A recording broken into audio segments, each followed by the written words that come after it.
what she said. Oh, I don't see that. Oh, I lost it. Right, start. Hi, I'm Gareth Morgan. This is first paper we love post COVID. That QR code I did not print out the paper, but if anyone scans that QR code, they'll get the actual paper. I'm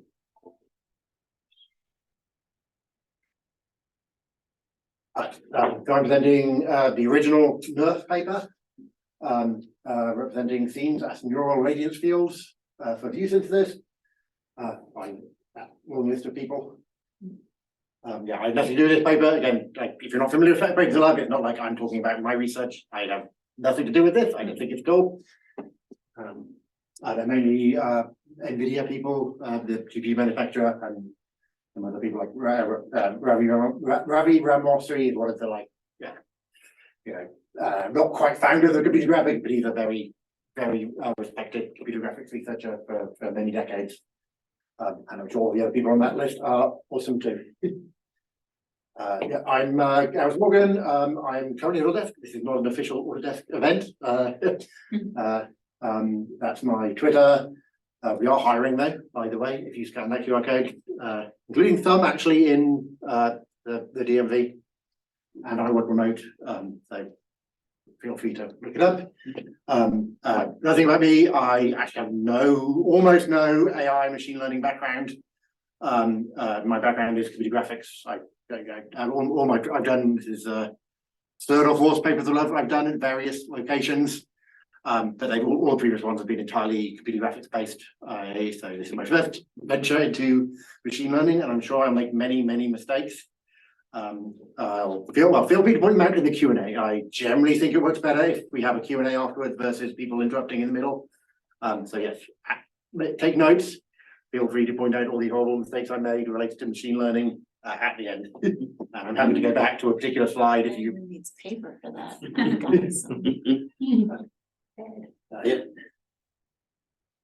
So yeah, what is a NeRF? Obviously, it's a slightly weird acronym because it has a lowercase e in the middle there, but it's a neural radiance field, and it's actually kind of amazing. Coming from like computer graphics background, the fact they can do this with machine learning now is sort of like the whole thing of like AI for stuff that's not solved yet. The fact they solved this is pretty amazing. It is, and it's basically a volumetric representation of the appearance of a scene, but here's a critical bit. You can the input to the NeRF is just a bunch of pictures, quite a lot of pictures, but they're just regular photos like you take with a phone, and you do the magic, and you can actually then render, so you can produce a view that was not even slightly included in the original set of images. That's kind of the magic bit of it. You can see the interaction. So here, take some photos of a drum set. You can produce renderings. You can produce images of bits of the drum set that were not in the original data set, and not only the actual just where it was physically in the scene, but what it did look like. So that bits of the drum set that weren't in that original image set.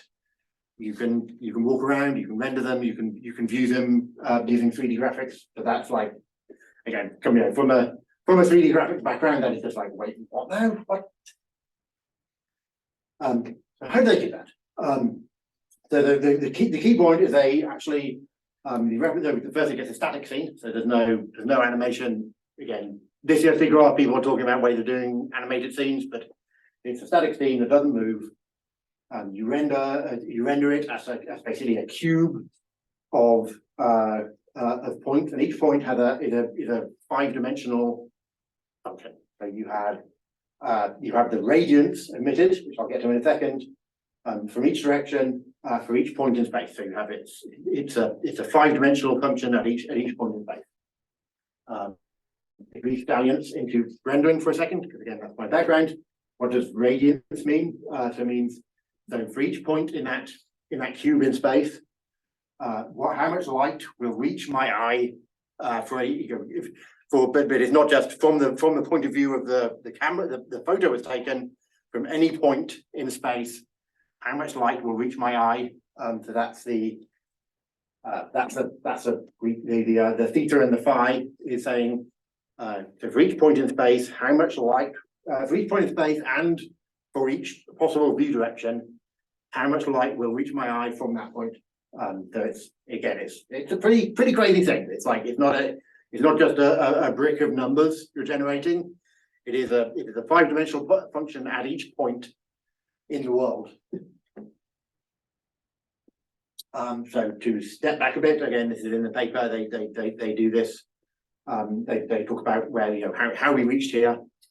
They talk about a few things before this, but the two main ways of drawing stuff with AI, which also matches to the 2 ways of drawing stuff, period, are mesh-based representations and volumetric representations. And they talk about how these are the main 2 approaches to view synthesis prior to this paper and from this, in the world generally. So the mesh-based representation, this is basically how all rendering is done. If you see a computer-generated image, it's probably a mesh-based representation. This is actually the original, one of the very early ones from Ed Catmull at University of Utah, I think, where it's like you represent, all you're interested in is the surface of the object in the scene.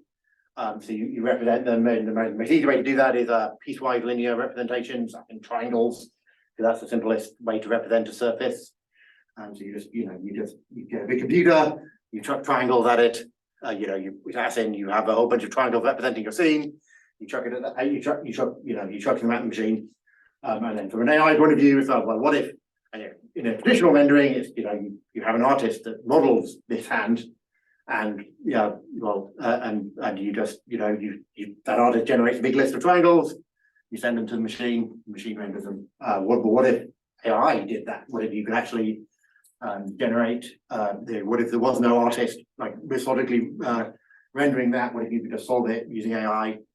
That's the other way of representing it, which people have made some progress on, but no one. So it's a pretty hard problem. Obviously, it's much more than just a 5D cube of functions here. If you think of every possible shape is a complicated problem to solve. People make progress on it, but it has issues. The other way of rendering stuff is volumetric representation. These are all images from a project I worked on many years ago, and so that's rather you're not interested in the surface. You're interested in a volume. So basically, you just have a 3D array of points of data. So here is actually a CAT scan of a 3,000-year-old Egyptian mummy.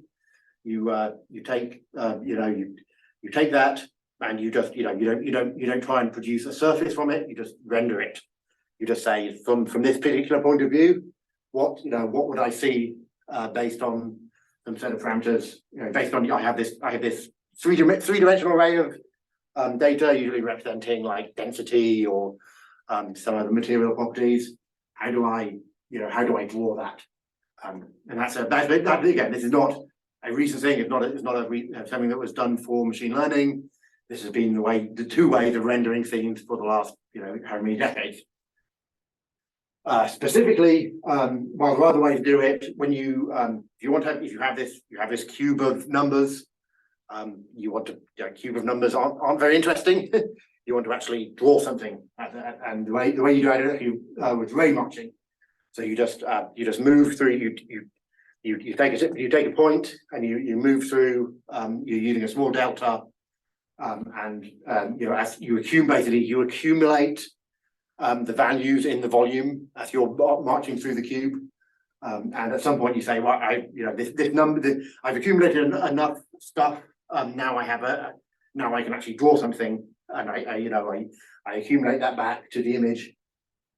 But again, this is not new. This is just how you draw volumes.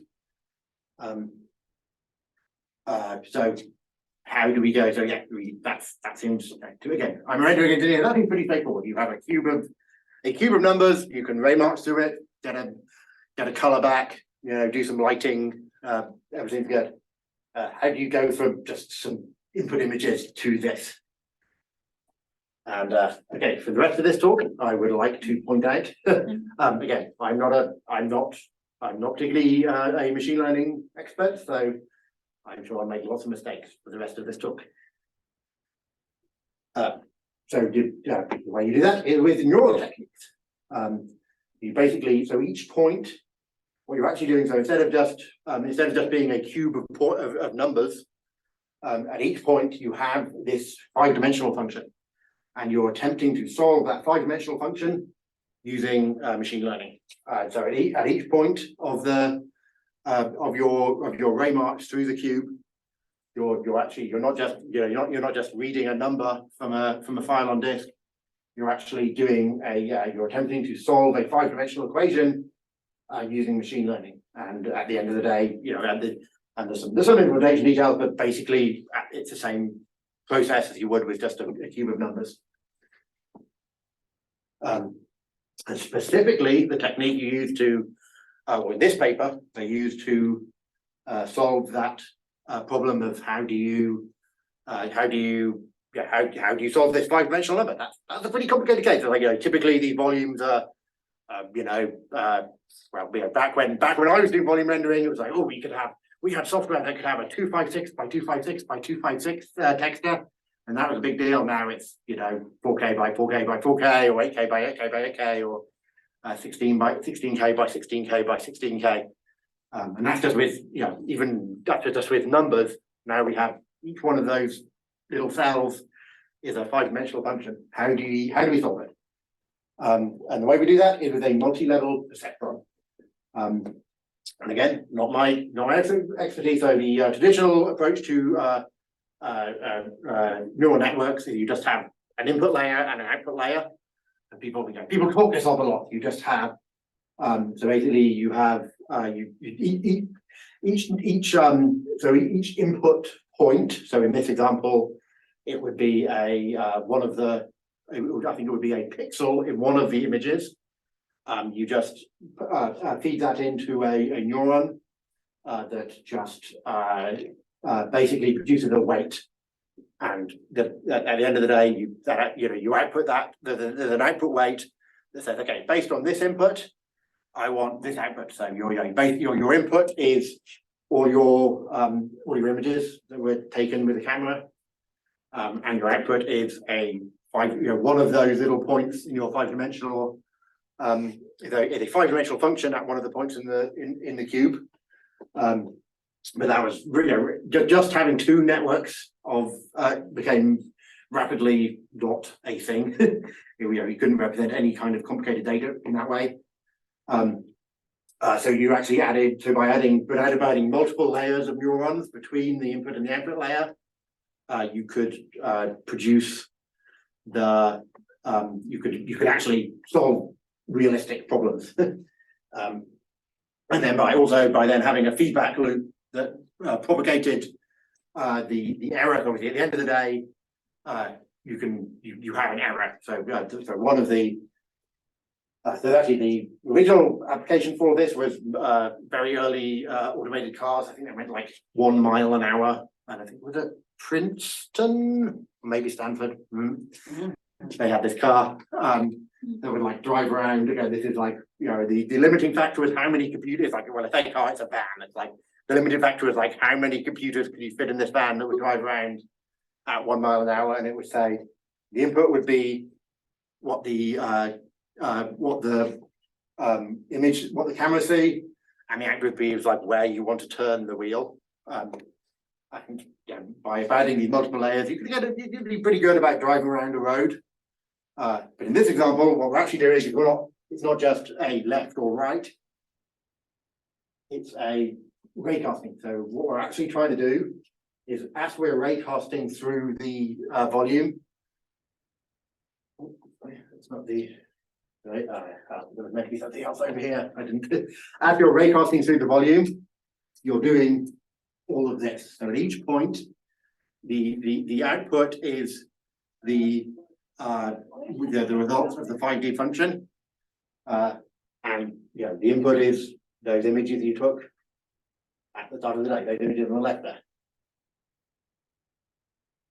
And that is fundamentally what a NeRF is. It's a volume rendering technique, but you're not trying to produce a cube of numbers. There is no cube of numbers. It is for each point on the ray, you are solving an MLP to solve the 5-dimensional function. There are some refinements on this, so actually it's not just a 5-dimensional function. It's also very useful to have a density value, so rather than just want to know like how much light is coming out in a particular direction, you want to know like, is there anything here? Is there a thing here? And that's just an extra input to the MLP. There was some optimizing things. I didn't actually quite get most of these things, so you can encode the position in the MLP in a certain way. And if anyone wants to know, tell me how. Anyone would like to know. Anyone actually knows how they do that? That would be very interesting. There's also a very common problem. This is not an AI thing. You want to be able to. Most of the data in your volume is actually kind of null. Like if you have a picture of like this, like here, there's nothing there. Like there's nothing here. There's nothing here.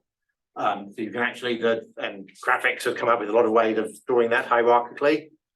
So you spend all your storage and effort in this bit and not here or here or here. And that's just a hierarchical data structure that's very well understood in computer graphics. And you're actually trying to, rather than just being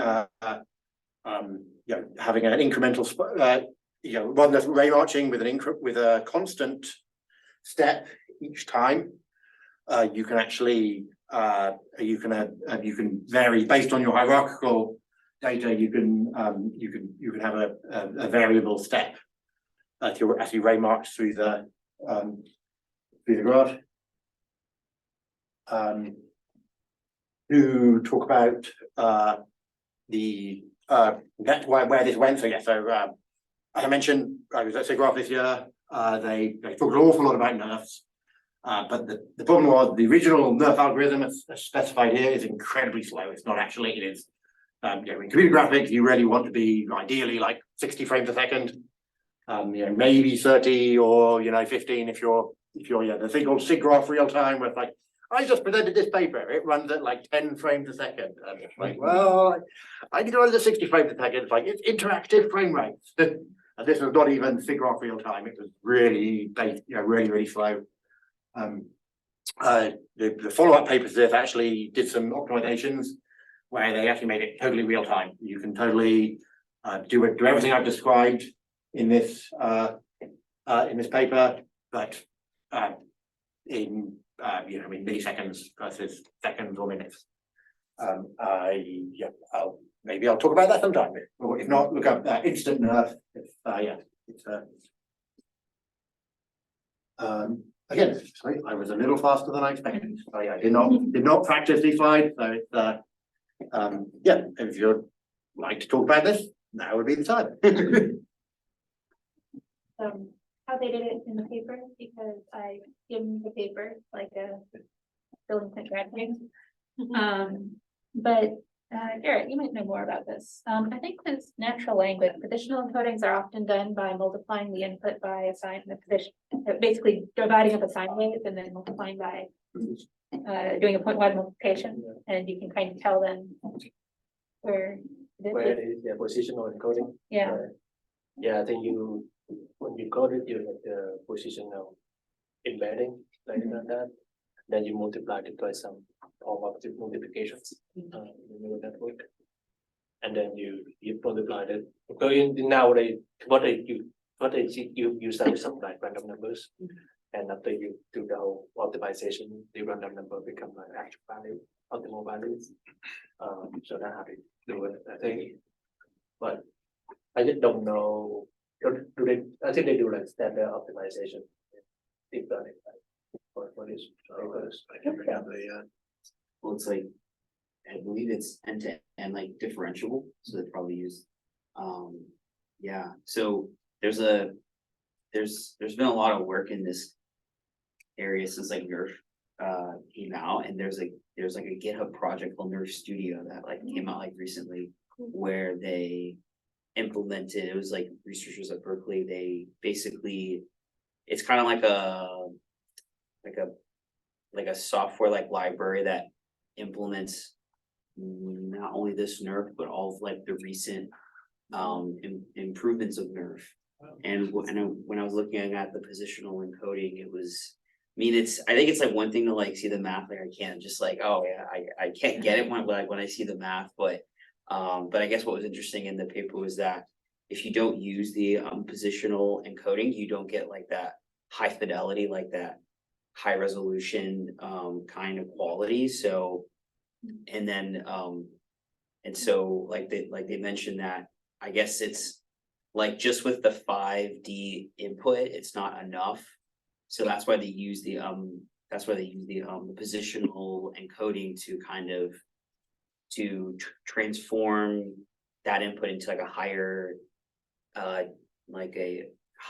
dimensional like space, which is like, to me, that's, I guess that a lot of the deep learning that I do, it's that you trying to like reduce the dimensionality rather than try to increase it. So the fact that it works, it's pretty neat. And then I guess the question for you is that, like, so coming from like a graphics kind of background, like what have you seen from the examples that excites you compared? Because I guess I've done some stuff with Blender where like, trying to get like, a very like high nice render. I mean, like there's limitations, like if you want like a really kind of high end, you kind of have to like have it run for a while, and there's a little bit of graininess. But yeah, so I guess I'm just curious, like from like a graphics.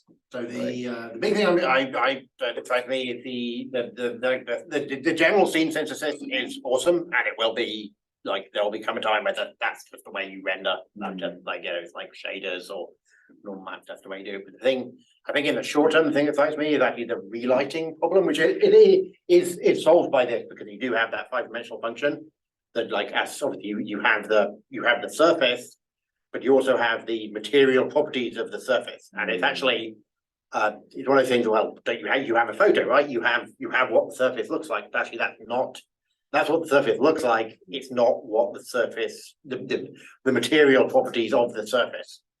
And that's a bit that actually that problem of going from, I've taken a picture of this water bottle and like it looks kind of purple, but actually if you analyze the what's called the albedo, so the how that surface responds to changes in light, it's probably not this color of purple. It is a different, it is probably purple-ish, but it's not actually.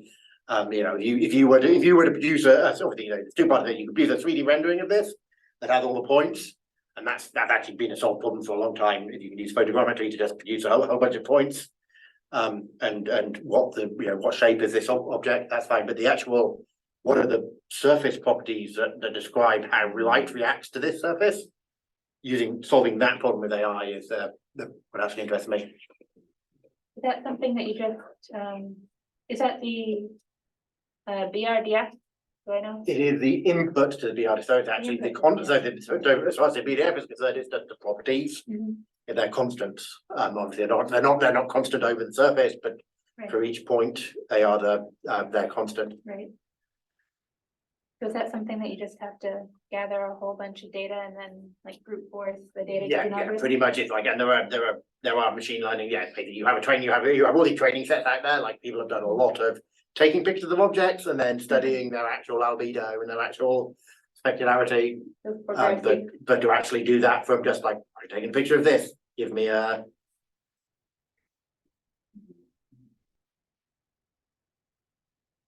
You use NeRF in your real work? I have not. I would very much like to, but how did you play at all with that NeRF playground? I wanted to.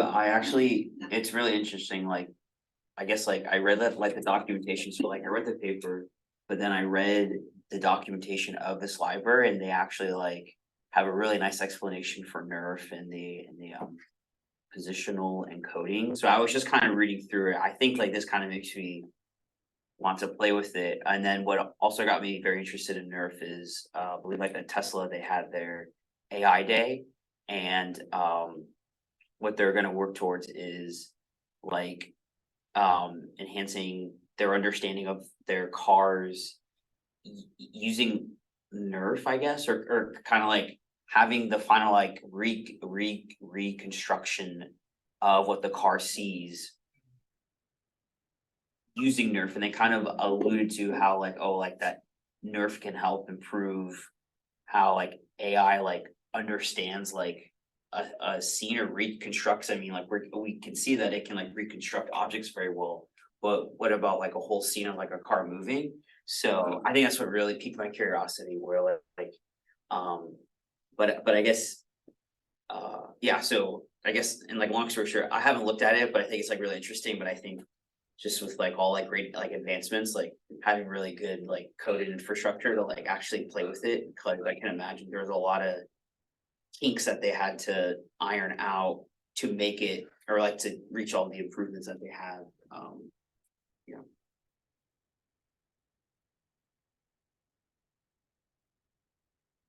This was 2020, right? Yeah, and the instant nerf, I think, was 2021, which was the follow-up. I have a question. When you can go to the slide that has the layers, like when you're talking about the hidden layer. Yes. How do you determine how many hidden layers, or is it always just one? Like I one? believe, I think my understanding is it's kind of played by ear. It's like, oh, we have that. I think this is the other key point. The reason this stuff became, you know, like AI became a thing, is actually all this stuff boils down to is matrix multiplies. And when they made this, you know, when they had this car, this van, they could not do that many matrix multiplies. When they did when they had the original problem with like they couldn't do that many matrix multiplies, and literally the constraining factor was how many computers could they fit on the van. And because they can't, you know, like literally it's matrix multiplies are a pretty complicated operation.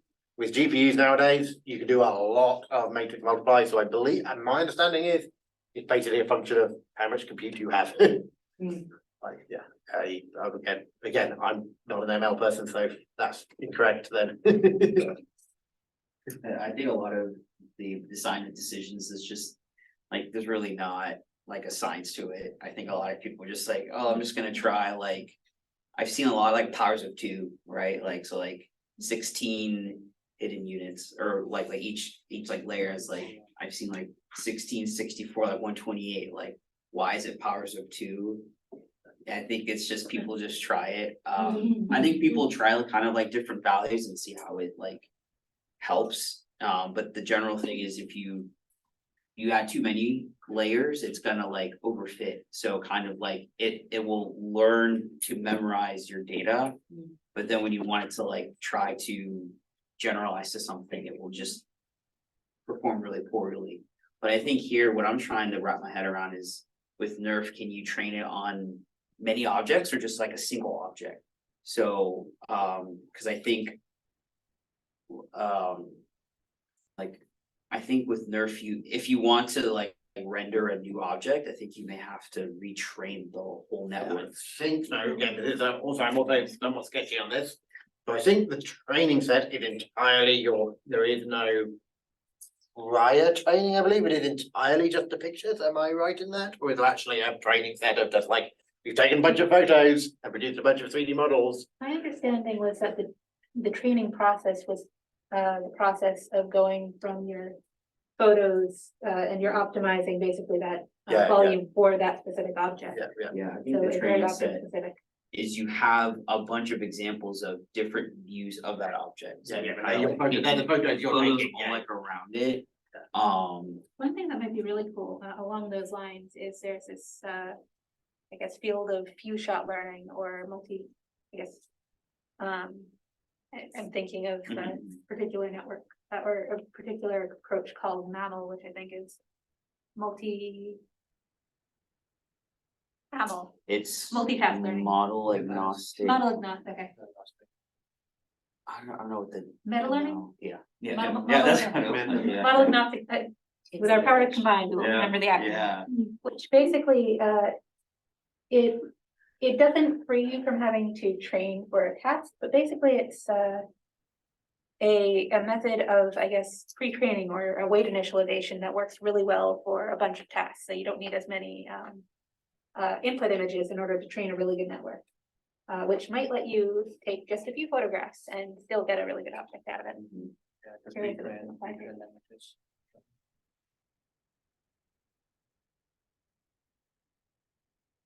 They look so excited in that video.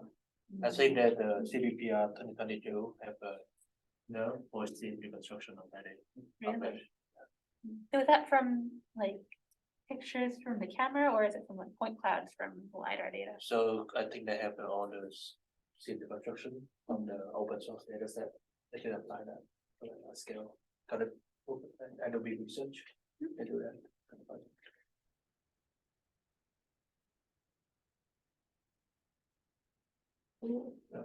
Thank you. Right, sorry, it's a bit shorter than I did not have time to practice these slides, so their timing is a bit off. It was, what was that? 30 minutes. Good talk. Otherwise, you would have had to actually go into the math and the details. And all that. Yeah. And again, like happy with the rendering, like the renderings all like, linear algebra with a bit of integrals here and there, like the ML stuff. I'm rapidly out of my depth. Ooh, as an aside, you mentioned that when you add more layers or when you add more layers and you train too long, it can overfit. Have you heard about the double descent phenomena? Super cool. I have heard of it, I haven't looked into it. So I took a class in Foundations of Deep Learning last year, and basically the double descent phenomena is, I guess the crux of it is that neural networks are weird, or rather over-parameterized learning is weird. So in the linear regime, or in the under-parameterized regime, basically where you're trying to, machine learning isn't just neural networks. Technically linear regression is machine learning, where you're just trying to fit a line to data. Technically polynomial regression, or some kernel learning, or there are all kinds of machine learning techniques machine learning techniques that are not neural networks. And typically, like classic machine learning is under-parameterized, like you're trying to minimize the number of parameters. Especially if you have a strong prior, like the data is oscillating, maybe you'll use a sinusoid. And the fewer parameters you can have, the better. And in that case, when you start adding too many parameters, like if you think about a second degree polynomial, it's a nice parabola, and that's nice and smooth. First degree polynomial line, or 0th degree. I forget. If you think of a 100th degree polynomial, it's like doing this sort of thing, and that doesn't generalize. That's overfit. But for overparameterized networks, for overparameterized regimes, researchers have found something called the double descent phenomena, where basically, if you think about the learning curve, so can you Google it? Learning The double descent. double descent phenomena. You've got a learning curve where basically the more expressive your network gets, the lower your training loss gets, but the higher you kind of hit this U shape with your validation loss, which is basically how does this perform in the real world? It gets better, then oh no, too many parameters, we're just memorizing the set. Then you hit the interpolation threshold where you have exactly the rate. You can perfectly represent your model, and then it starts getting better. I think the concept here, there's a lot of theory research being done here, but I think the intuition that folks are going with is that when you have enough parameters, you can actually learn your parameters on a manifold in your parameter space, where you can actually better represent your problem. There is learning, it's kind of like the AI is kind of meta learning. It's like I'm for like the class. So like, the overfitting is the problem of like, I have pictures of apples, so I'm only going to identify apples and nothing else. I'm really, really good at identifying green apples and nothing else, but actually it learns enough to say like, actually, I know I only have apples. Yeah.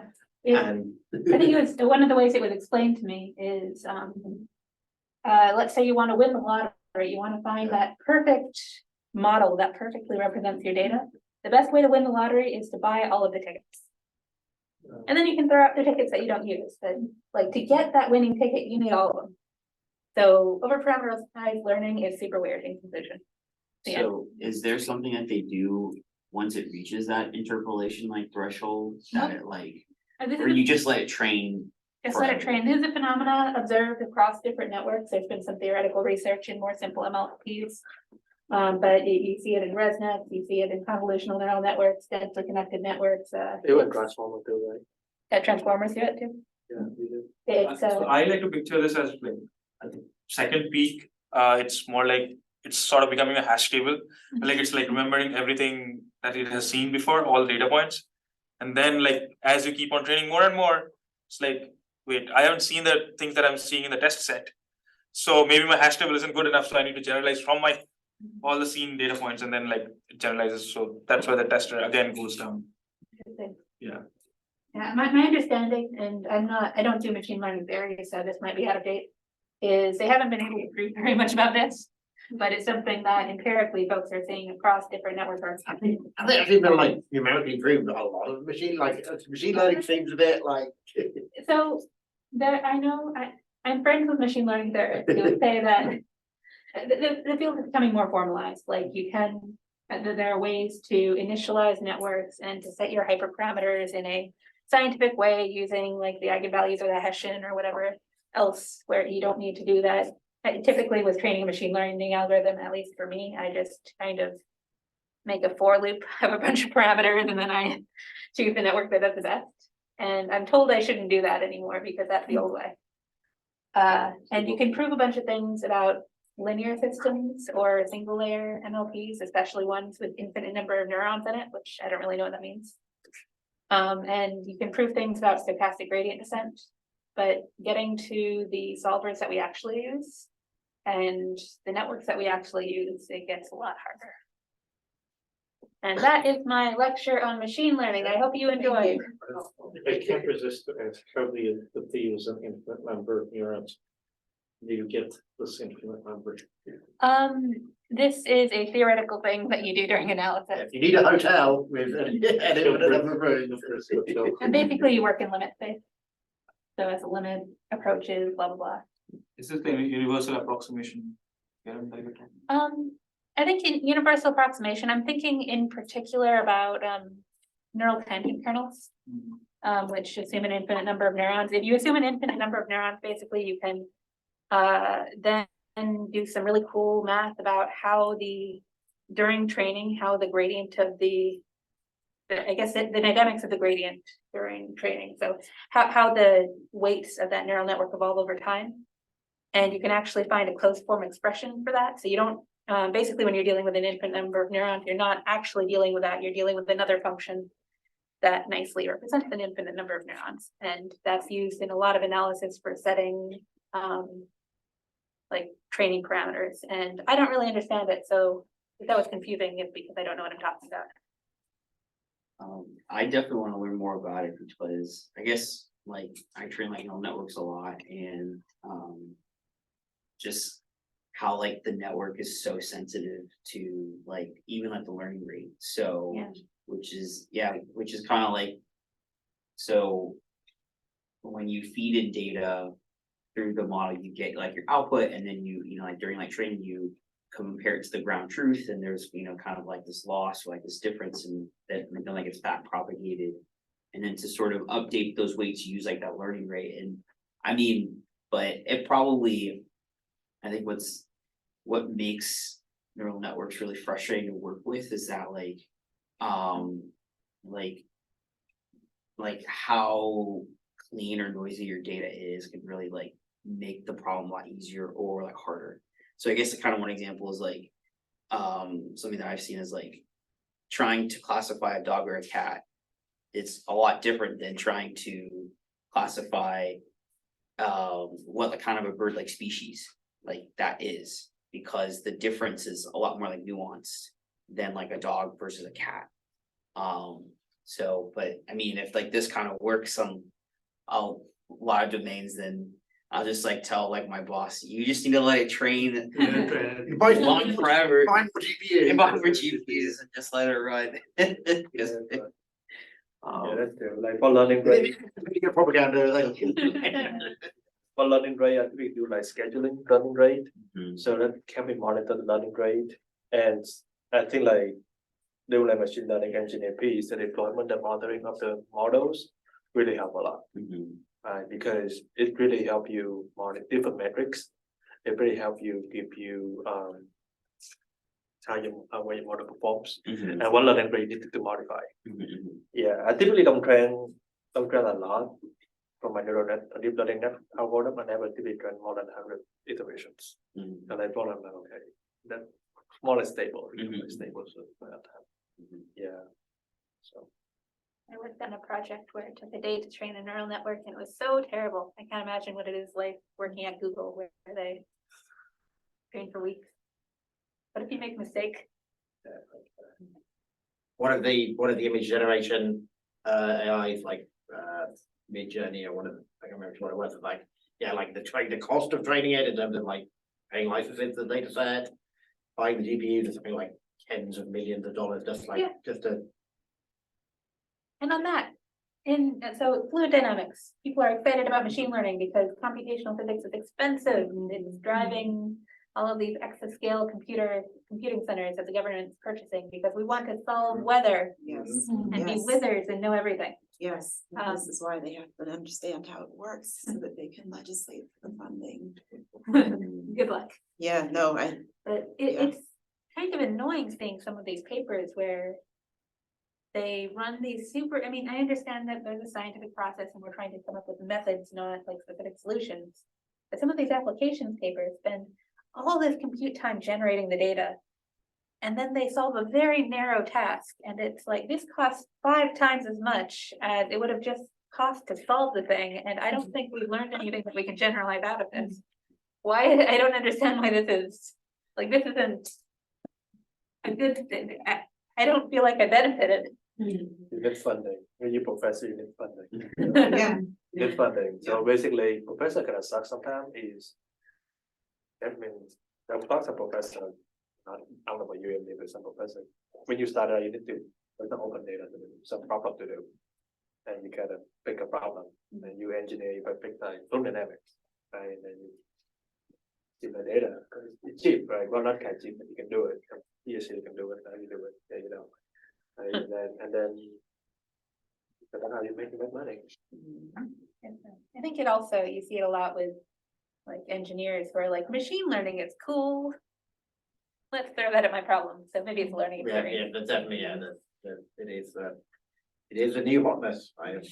Yeah. Yeah, it was like, yeah, it definitely changed, like, yeah, just in computer graphics, it was like, it was kind of a fringe thing, and then like starting with this paper, it became, which I mean, it feels like it is, like, again, you know, the problem that it has, you know, solved, quote unquote, solved is a very, very relevant one to, like, yeah, we are paid a lot of money to solve this problem as a human, the fact they solved it with a computer is it's quite impressive. It's a cool formulation too, where your goal isn't to get like some function that generalizes the function you're optimizing is actually that volume. Yeah, yeah. It's different than most NL problems, I think. Right, any more questions? Yeah, apologies, it was a bit shorter than I promised, but 2019 was the last time. We're gonna head over to, actually, I'll turn off the. You all are not invited. Yeah.